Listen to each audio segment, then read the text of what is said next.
నమస్తే. ప్రస్తుతం మనతో పాటు సీనియర్ జర్నలిస్ట్ భరద్వాజ్ ఉన్నారు. ఆయనతో మాట్లాడదాం. నమస్తే సార్. నమస్తే.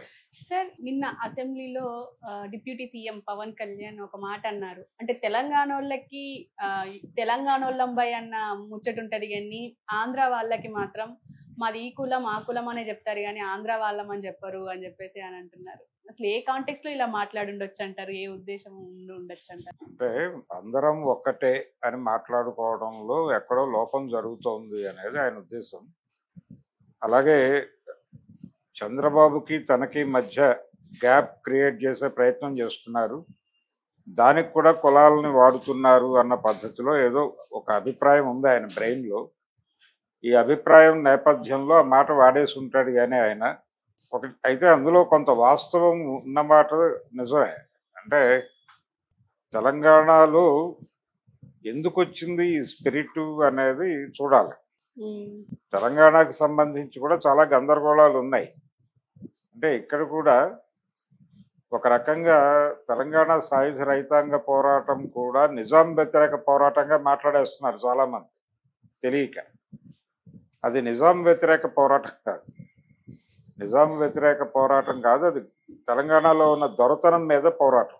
తెలంగాణలో ఉన్న దొరలందరూ కూడా ముస్లిం దొరలు కాదు, హిందూ దొరలే. విష్ణూరు రామచంద్రారెడ్డి కావచ్చు, మరొకళ్ళు కావచ్చు, ఎవరైనా కానీ దొరలందరూ కూడా హిందువులే. హిందూ దొరలకు వ్యతిరేకంగా జరిగిన పోరాటమే తెలంగాణ సాయుధ రైతాంగ పోరాటం తప్ప నిజాం నవాబుకి దీనికి సంబంధం లేదు.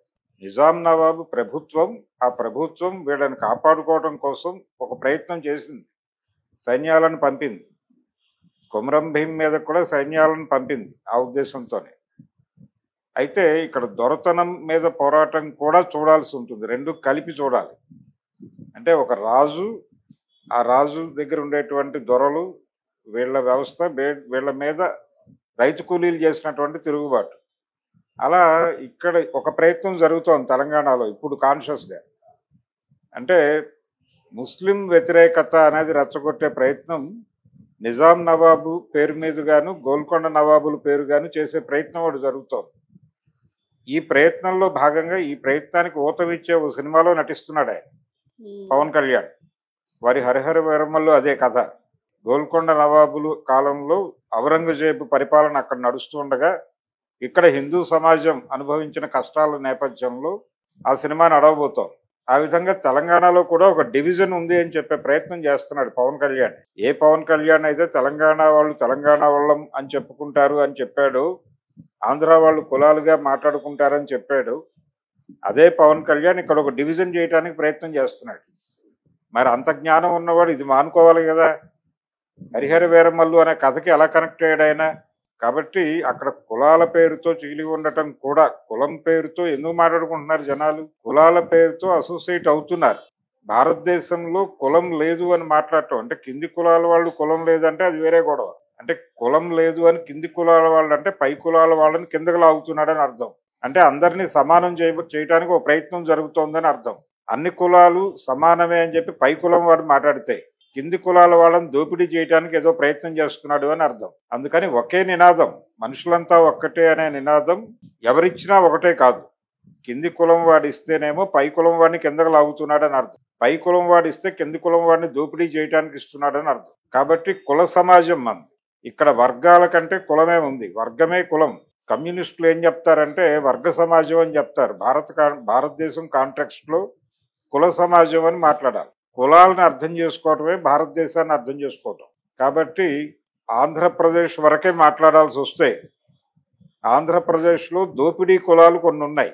దోపిడీ కులాల కేటగిరీలో కమ్మ, రెడ్డి, కాపు కొంతమేరకు ఇవన్నీ దోపిడీ కులాల కిందకు వస్తాయి. క్షత్రియ, వైశ్య, బ్రాహ్మణ ఇవన్నీ దోపిడీ కులాల కిందకు వస్తాయి.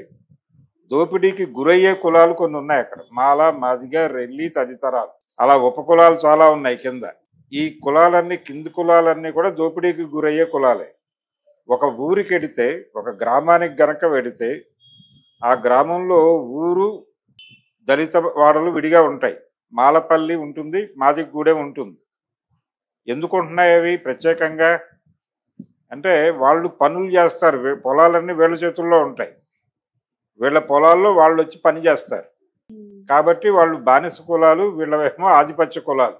కాబట్టి కులమే వర్గంగా ఆపరేట్ అవుతోంది భారతదేశంలో అనేది ముందు గుర్తించాలి. కులాలు లేవు, అందరం ఒక్కటే అని పవన్ కళ్యాణ్ గారు అనగలడు. అనటంలో ఆయనకేంటి, అందరినీ కలుపుకుని వెళ్లే తత్వం కాదు అది.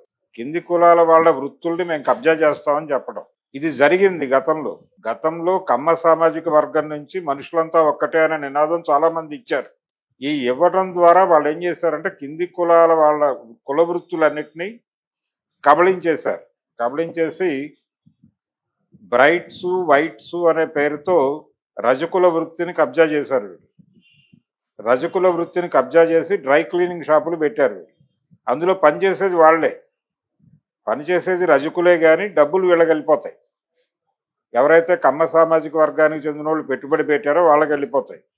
ఈవీ లాస్, ఇలాంటి మంజీరా హెయిర్ స్టైల్స్ అవి కూడా వాళ్ళవే, అవి కూడా కమ్మ సామాజిక వర్గానికి చెందినవే. కానీ దానిలో పనిచేసే వాళ్ళు ఎవరు, కత్తెర వేయటమే కులంగా ఉన్నటువంటి మంగళి కులం ఉంది, వాళ్లే ఇక్కడ పనిచేస్తారు.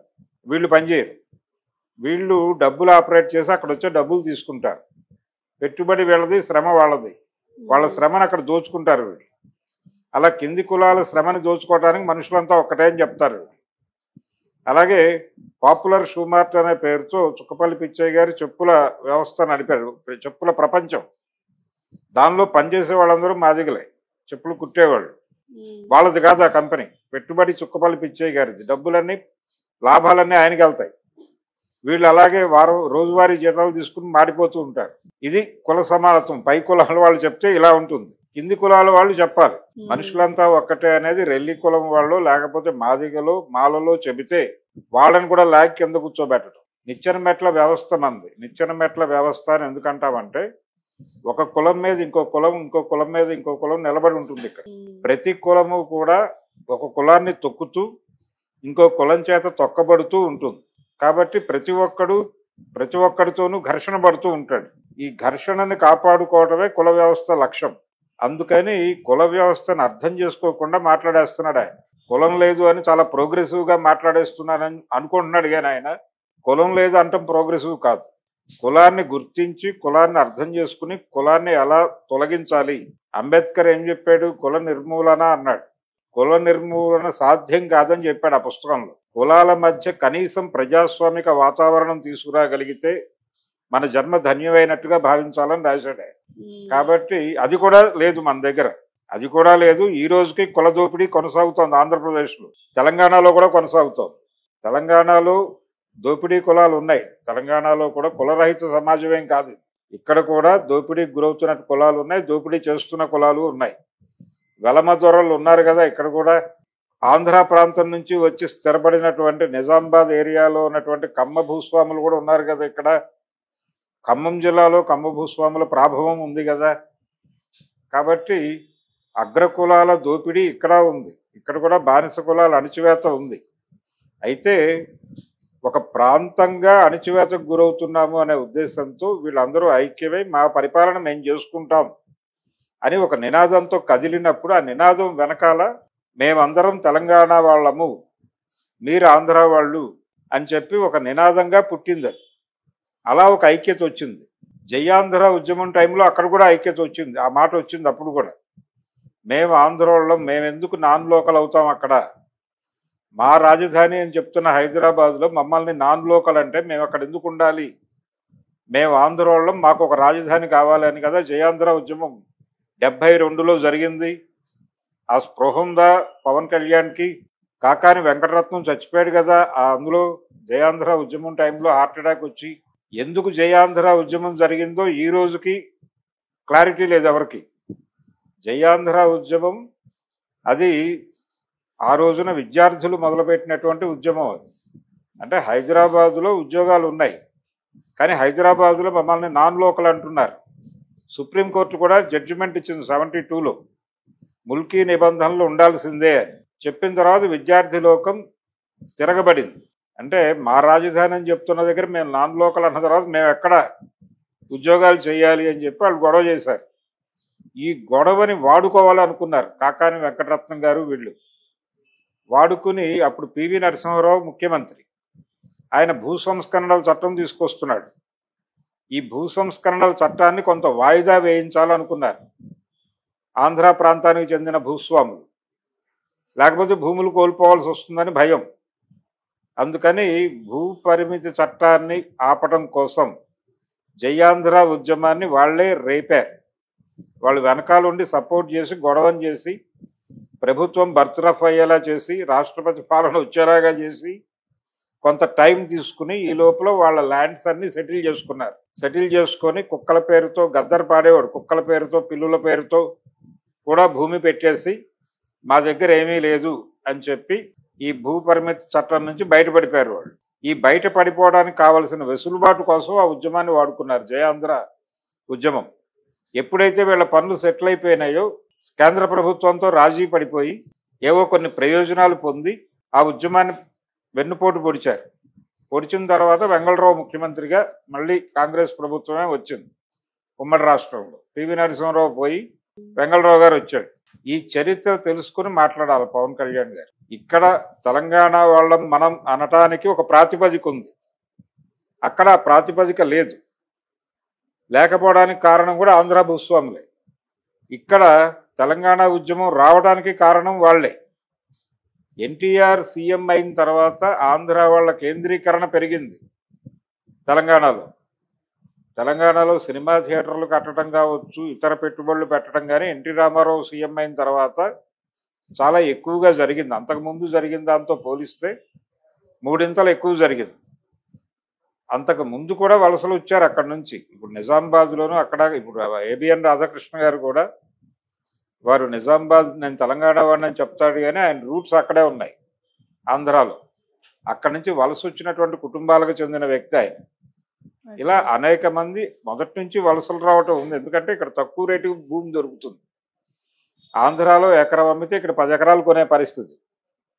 కొండపల్లి సీతారామయ్య గారు కూడా గుడివాడ దగ్గర 3 ఎకరాలు అమ్మి ఇక్కడ 30 ఎకరాలు కొనే ప్రయత్నం చేశాడు. ఇలా అనేక మంది వచ్చారు ఇక్కడ. వచ్చిన వాళ్ళందరూ ఇక్కడ వాళ్ళ వ్యవహార శైలిలో వాళ్ళు ఒక భూస్వాములుగా ఏర్పడి ఇక్కడ ప్రజలకు చిరాకు తెప్పించి ఆ చిరాకులో నుంచి ఒక ఐక్యత పుట్టి అలా మేము తెలంగాణ వాళ్ళం అని చెప్పేసి ఆంధ్రోళ్ళు తెలంగాణ వాళ్ళు అని ఒక డివిజన్ అలా వచ్చింది.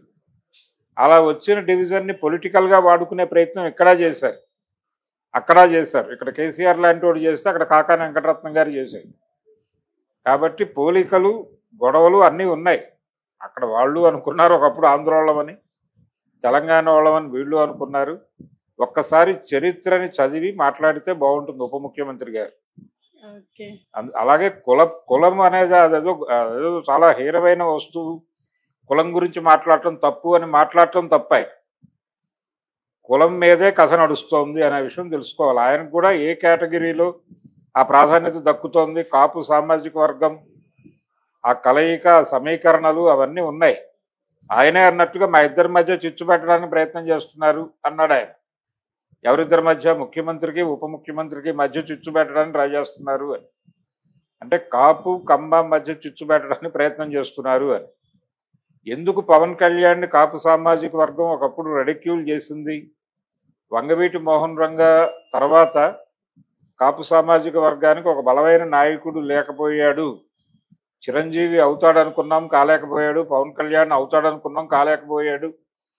పవన్ కళ్యాణ్ కూడా వెళ్ళి ఆ క్యాంపు దగ్గరే ఉంటున్నాడు. ఎవరైతే ఏ చంద్రబాబు నాయుడు ఏ కోడెల శివప్రసాద్ కలిసి డిజైన్ చేసి వంగవీటి రంగాన్ని హత్య చేయించారో అదే క్యాంపులో పవన్ కళ్యాణ్ ఉండటం ఈ రోజుకి వాళ్ళని ఇబ్బంది పెడతాం కాపు సామాజిక వర్గాన్ని.